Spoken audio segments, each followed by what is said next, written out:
तो अब जो नेक्स्ट विधि है, जो इस क्वेश्चन की द्वितीय विधि है, ठीक है। क्वेश्चन वही है जिसमें कि एक वर्ग दिया हुआ है जिसकी भुजा की लंबाई ए है और जिसके चारों कोनों पे क्यू आवेश रखा गया है, ठीक है। तो इन ए बी और सी पर रखे आवेशों के कारण डी पर रखे आवेश पर लगने वाला बल बताना है और इसमें हम अध्यारोपण के सिद्धांत का प्रयोग कर रहे हैं, ठीक है।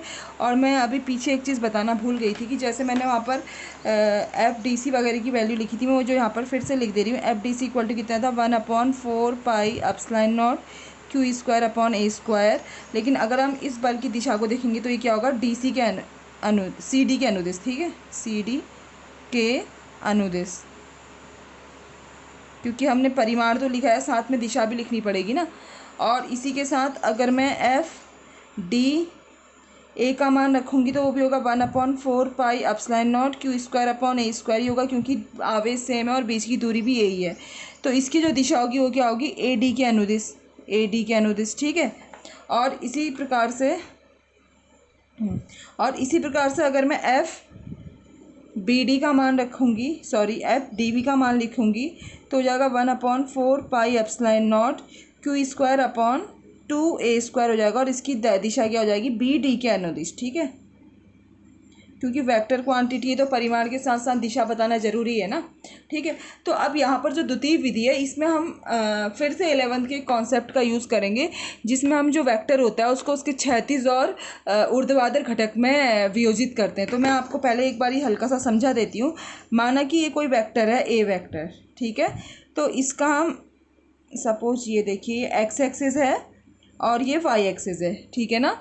और माना कि जो ए वेक्टर है एक्स एक्सिस से थीटा कोण बनाता है। तो अगर हम इसको इसके क्षैतिज घटक में वियोजित करते हैं तो ये क्या हो जाता है, ए जिसके साथ कोण बनाता है वो हो जाएगा ए कॉस थीटा, ठीक है। और जो इसके लंबवत होगा ये क्या हो जाएगा, ए साइन थीटा, ठीक है। तो इसी कॉन्सेप्ट का यूज़ करूँगी मैं इस क्वेश्चन में, तो ये और सिंपल हो जाएगा, ठीक है ना। और ये जो दो घटक होते हैं आपस में लंबवत होते हैं, ठीक है। तो अब ये देखिए हमको दिया हुआ है ये एफ डी सी है,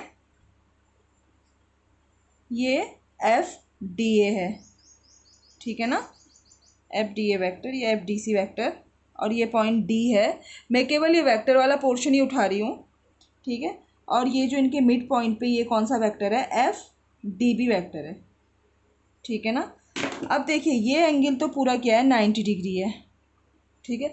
और ये इसको इस एंगल को विभाजित कर रहा है ना, बराबर भागों में डिवाइड कर रहा है। तो ये वाला एंगल हो जाएगा 45 का आधा करेंगे तो 90 डिग्री का आधा करेंगे तो ये 45 डिग्री हो जाएगा। इसी प्रकार से ये वाला एंगल भी क्या हो जाएगा, 45 डिग्री, ठीक है। तो अब मैं इसको इसके घटकों में भी योजित करूँगी। तो जिसके साथ एंगल बन रहा है एफ डी सी का, मतलब ये वाला घटक हो जाएगा एफ डी सी कॉस 45। और इसी प्रकार से ये वाला इसके लंबवत घटक, मतलब इसके परपेंडिकुलर होगा तो ये होगा, ठीक है। ये हो जाएगा F D C sine 45 degree, ठीक है।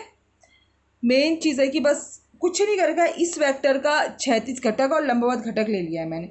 इसी प्रकार से ये देखिए ये एंगल इसके साथ बना रहा है, इसका मतलब ये जो डी ए वैक्टर है इसका मैं अगर क्षैतिज घटक निकालूंगी तो ये क्या हो जाएगा, ये देखिए ये हो जाएगा F D A cos 45 degree और इसका ऊर्ध्वाधर घटक ये हो जाएगा F D A sine 45 degree. इसको मैंने पीडीएफ फॉर्मेट में करके भी भेजा है, तो बस आप यहाँ पे समझने में फोकस कीजिए, ठीक है।